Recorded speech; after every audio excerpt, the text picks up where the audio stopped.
How much money would it take for you to feel comfortable? Not rich or flashy or anything, just stable and secure. A lot of people can't answer that question. They just don't know. And there lies the problem. If you don't have a goal, no amount will ever be enough.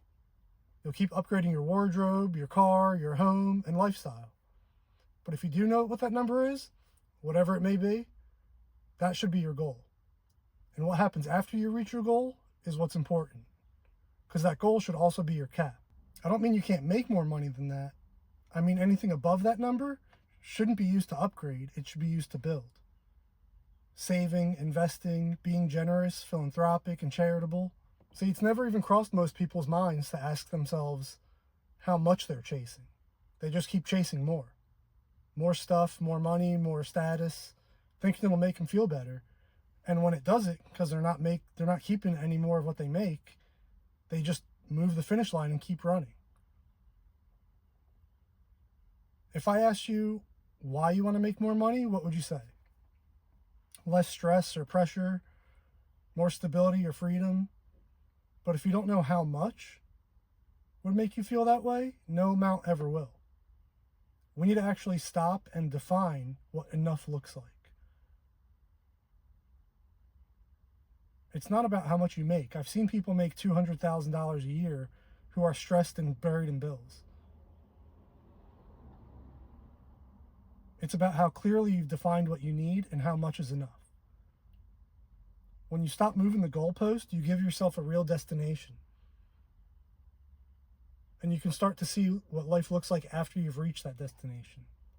That's the motivation to not finance the car, to pay off the credit cards, to delay gratification and stop spending impulsively. You can't keep buying more every time you make more because there will always be more. There will always be bigger, better, shinier. If you keep upgrading your lifestyle every time you get a raise, you end up just struggling all your life. Instead, we need to have something clear, something specific that we're working towards and sacrificing for now, knowing that there's freedom and comfort at the end. Define your lifestyle, one that covers your needs, lets you live well, and still gives you room to breathe. And most importantly, stick to it, even when your income increases. Don't treat a raise as a reward to go spend.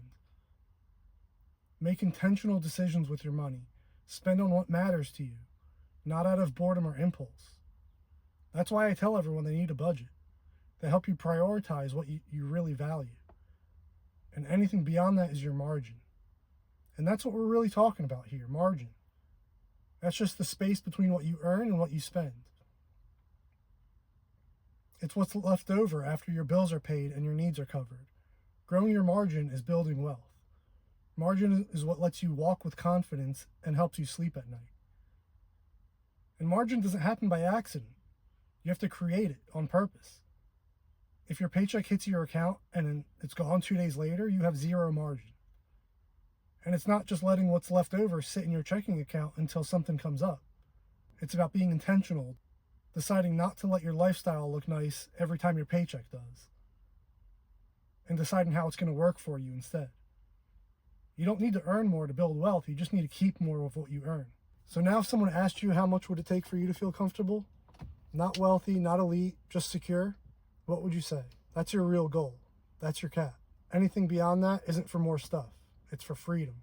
Don't struggle all your life drowning in bills. If you don't even know what you're spending right now, go watch episode 4 where I talk about using the rolling 3-month method. Because if you don't know how much you're spending, you'll never know how much is enough. Also check out one of my favorite books on money, linked in the description below. As always, you can't seek answers to questions you've never conceived. So subscribe, come along the journey, and we'll see you there.